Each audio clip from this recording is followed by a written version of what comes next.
Some people are made of plastic. You know, some people are made of wood. And some people have hearts of stone.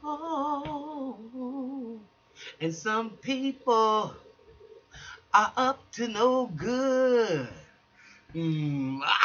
Hey, good morning, good afternoon, good evening, family. Welcome to the Mental House. I am your host, Khadijah. So, whatever the side of the diaspora that you own, I just want to say hello to you and welcome, welcome, welcome. All right. Listen, today somebody sent me this email from, I believe it was from the site A Shrink for Men. And it is just really, really interesting. I thought it was right along in line with what we talk about with the narcissism and the borderline personality disorder. As a matter of fact, I can tell you my own narc story before I even read this. Um, Last week, there's an ex-friend of mine that I really, well, I did everything not according to the book. I mean, once I realized what I was dealing with this so-called friend, ex-friend, I actually had to put the person out. It was incredible. They were threatening to commit suicide, um, threatening to call the police. It was just insane. Slamming doors, um, uh, cursing everybody out. It was just insanity. Lifting up the windows, yelling out all kinds of craziness. So finally, when I got this borderline person out of my home, okay, um, I finally realized that they had a very camaraderie, of course, with my narcissistic mother. And I realized that the reason why, even as a friend, you put up with some of this stuff so long, or whatever kind of relationship it is, because you are groomed. You have pretty much been groomed for abuse. So to make a long story short, this was several years ago, and it doesn't really matter how much time has passed. It could be 10 years, 5 years. It does not matter. These people never ever change. And so, because there's a narcissistic connection between the person and my mother, I live in a duplex. I live upstairs, and my mother is by herself downstairs. Uh, and what was really crazy, I've finally come to realize, of course, the last 5 years been going through therapy and all kinds of deprogramming, finding out the psychotic and the narcissistic nature of my parents. So this is something that I talked about, and I'm gonna continue to talk about, and because it's very damaging, and especially to the poor children who are being raised by these type of crazy making people. So I thought about this weekend, or last week, and my narcissistic mother telling me that they ran into this ex friend of mine, and the ex friend of mine ran to my mother and said, "Oh, I know what you're going through. Oh, I'm sure you're going through." Now, no one has talked to her, um, and this is her a way of fishing for what may, so they can exploit or do whatever. This is just the nature of narcissism. So because I don't trust what my mother talks about, I have no idea if she just throw fuel on the fire. But however, I found it very strange that this individual would not say anything like, "I'm sorry that when I was in your home, I performed the way I did. I hope you can forgive me for threatening to call the police on you, and which you had nothing to do with whatever I was upset about, and the threaten to have the police tear up you guys' home from the top to the bottom." I mean, none of the taking of responsibility for any of the behavior, of course, never came out according to my mother.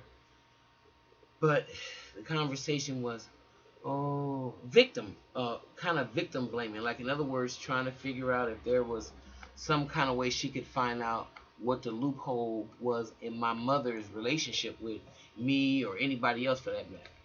So I'm saying this to say these people, and this has been several years ago, but these people are so vindictive, and so they're never wrong, never wrong. It doesn't matter to me whether they do it on purpose. It doesn't matter that most people that suffer from borderline personality have been molested, um, severely traumatized. What is important is they all share the same kind of behavior, and it's crazy making behavior. They're drama queens, and they're addicted to drama, and everything they touch is like you feel like you're walking on eggshells with that person around, and it's so much peace, and that's why you have to practice no contact with these people. So I say that I opened that up to tell you my personal story because this letter I felt such a kinship with this email that he sent me again from a shrink for men. Um, that was the website that I guess that the person submitted it to, and I'm going to read this, and I'm just not going to read the name. I'm just going to read the experience. I need to say thank you for your channel. I am a 48-year-old guy that fell in love with a 23-year-old. I fell in love with a woman 23 years ago. All in. We married 2 years later, and I adopted two of her children and changed their last names to mine. A few years later, we had a son of our own. For years, I was that guy. I totally sold myself out to her every whim. Years of many counselors, finally the last guy we went to see a psychologist and honest enough with me to give me some priceless insight. He was unable to offer a certified diagnosis without a psychiatrist's degree, but after sensing my disgust, said he believed I had ADD, now that's a shocker, and that my wife was a spot on BPD. And I've meant to say you, in my opinion, antisocial behavior is the equivalent to BPD in females, because usually females are diagnosed with bipolar or BPD, is comorbid with something, and usually males when they say antisocial behavior, it's usually the same thing. That's what that borderline, that rage, that craziness, that threatening, that just intense.